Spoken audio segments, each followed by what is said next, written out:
നമസ്കാരം. ഇസ്രായേൽ പ്രധാനമന്ത്രി ബെഞ്ചമിൻ നെതന്യാഹുവിന്റെ മകൻ കൊല്ലപ്പെട്ടതായി സമൂഹ മാധ്യമങ്ങളിൽ വ്യാപക പ്രചാരണം.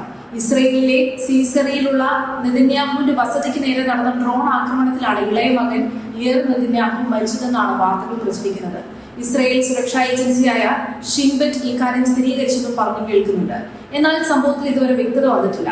ഇസ്രായേലിലെ സീസറിലുള്ള ബെഞ്ചമിൻ നെതന്യാഹുവിന്റെ വസതിക്ക് നേരെയാണ് ഡ്രോൺ ആക്രമണം നടന്നതായി വാർത്തകൾ സ്ഥിരീകരിക്കുന്നത്. മാധ്യമങ്ങളെല്ലാം ഈ വാർത്ത ഏറെ പ്രാധാന്യത്തോടെ നൽകുകയും ചെയ്തു. അതേസമയം യേറുമായി ബന്ധപ്പെട്ട വിവരങ്ങളൊന്നും റിപ്പോർട്ടുകളിൽ ഇല്ലായിരുന്നു. ഇറാനിലെ ഉഷൈഹർ ആണവ നിലയത്തിന് സമീപം നടന്ന സൈനിക ആക്രമണങ്ങളിൽ അന്താരാഷ്ട്ര ആണവോർജ agency director general Rafael Grossi അതീവ ആശങ്ക രേഖപ്പെടുത്തി. നിലവിൽ പ്രവർത്തന സജ്ജമായ ഈ നിലയത്തിൽ വലിയ അളവിൽ ആണവ വസ്തുക്കൾ സൂക്ഷിച്ചിട്ടുണ്ടെന്നും ഇതിനുണ്ടാകുന്ന നേരിയ ആഘാതം പോലും ഗുരുതരമായ ആഘാതങ്ങൾ ഉണ്ടാക്കുമെന്നും അദ്ദേഹം മുന്നറിയിപ്പ് നൽകി. ഉഷൈഹർ നിലയത്തിന് കേടുപാടുകൾ സംഭവിച്ചാൽ അത് ഇറാനെ മാത്രമല്ല അതിനപ്പുറമുള്ള വിശാലമായ പ്രദേശങ്ങളെയും ബാധിക്കുന്ന വലിയൊരു റേഡിയോളജിക്കൽ ദുരന്തത്തിന് കാരണമാകുമെന്ന് IAEA പുറത്തിറക്കിയ പ്രസ്താവനയിൽ ഗ്രോസി വ്യക്തമാക്കി. ഒരു ആണവ അപകടത്തിന് സാധ്യത ഒഴിവാക്കാൻ ബന്ധപ്പെട്ട കക്ഷികളെല്ലാം പരമാവധി സമീപനം പാലിക്കണമെന്ന് അദ്ദേഹം വീണ്ടും ആവശ്യപ്പെട്ടു. ആണവ നിലയങ്ങൾ ലക്ഷ്യമിട്ടുള്ള നീക്കങ്ങൾ അന്താരാഷ്ട്ര തലത്തിൽ വലിയ ഭീഷണിയാണ് ഉയർത്തുന്നത്. യുദ്ധസമയത്തോ സംഘർഷ സാഹചര്യങ്ങളിലോ ആണവ സുരക്ഷ ഉറപ്പാക്കുന്നതിനായി IAEA മുന്നോട്ട് വെച്ചിട്ടുള്ള 7 സുപ്രധാന കാര്യങ്ങൾ കർക്കശമായി പാലിക്കണമെന്നും DG ഗ്രോസി ഊന്നി പറഞ്ഞു.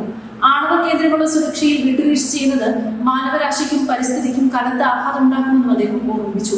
അന്താരാഷ്ട്ര സുരക്ഷാ മാനദണ്ഡങ്ങൾ പാലിച്ചുകൊണ്ട് മാത്രമേ ഇത്തരം വിനാശകരമായ അപകടങ്ങൾ ഒഴിവാക്കാൻ സാധിക്കൂ എന്നും അദ്ദേഹം കൂട്ടിച്ചേർത്തു. മിഡിൽ ഈസ്റ്റിലെ സംഘർഷാവസ്ഥ കണക്കിലെടുത്ത് മേഖലയിലേക്ക് 10,000-ത്തിലധികം കരസേനയെ നിരസിക്കുന്നതിനെ കുറിച്ച് അമേരിക്കൻ പ്രസിഡന്റ് ഡൊണാൾഡ് ട്രംപ് ഗൗരവമായി ആലോചിക്കുന്നതായ റിപ്പോർട്ടുകൾ പുറത്തുവരുന്നുണ്ട്. അമേരിക്കൻ മാധ്യമങ്ങളെ ഉദ്ധരിച്ച് അന്താരാഷ്ട്ര വാർത്താ ഏജൻസിയായ അൽ ജസീറയാണ് ഈ വിവരം പുറത്തുവിട്ടത്. മേഖലയിലെ സുരക്ഷാ വെല്ലുവിളികൾ നേരിടുന്നതിന്റെ ഭാഗമായാണ് സൈനിക വിന്യാസമെന്നാണ് പ്രാഥമിക സൂചനകൾ. ഇറാനുമായി അമേരിക്ക തുടർച്ചയായ ചർച്ചകൾ നടത്തിവരുന്നതിനിടെയാണ് ഇത്തരമൊരു സൈനിക നീക്കത്തിനുള്ള സാധ്യത തെളിയുന്നത് എന്നത് ഏറെ ശ്രദ്ധേയമാണ്. ഇറാന്റെ ഭാഗത്തു നിന്നുള്ള ഭീഷണികൾ പ്രതിരോധിക്കുന്നതിനും സഖ്യകക്ഷികൾക്ക് ആത്മവിശ്വാസം നൽകുന്നതിനും ഈ അധിക സൈനിക വിന്യാസം സഹായിക്കുമെന്ന് പെന്റഗൺ ഉദ്യോഗസ്ഥർ വിലയിരുത്തുന്നു. എന്നാൽ ചർച്ചകൾ പുരോഗമിക്കുന്ന ഘട്ടത്തിലെ ഈ നീക്കം നയതന്ത്ര തലത്തിൽ എന്തു മാറ്റമുണ്ടാക്കുമെന്ന് ലോകരാജ്യങ്ങൾ ഉറ്റുനോക്കുകയാണ്. അതേസമയം സൈനിക വിന്യാസം സംബന്ധിച്ച് വൈറ്റ് ഹൌസ് ഇതുവരെ ഔദ്യോഗിക പ്രഖ്യാപനങ്ങൾ നടത്തിയിട്ടില്ല. പ്രതിരോധ വകുപ്പിലെ ഉന്നത ഉദ്യോഗസ്ഥരുമായി ചർച്ച നടത്തിയ ശേഷമേ അന്തിമ തീരുമാനമുണ്ടാകൂ സൂചന. മേഖലയിലെ സൈനിക സന്തുലിതാവസ്ഥയിൽ വലിയ മാറ്റങ്ങൾ വരുത്താൻ സാധ്യതയുള്ള ഈ നീക്കം മിഡിൽ ഈസ്റ്റിലെ രാഷ്ട്രീയ സാഹചര്യങ്ങളെ കൂടുതൽ സങ്കീർണമാക്കിയേക്കാം.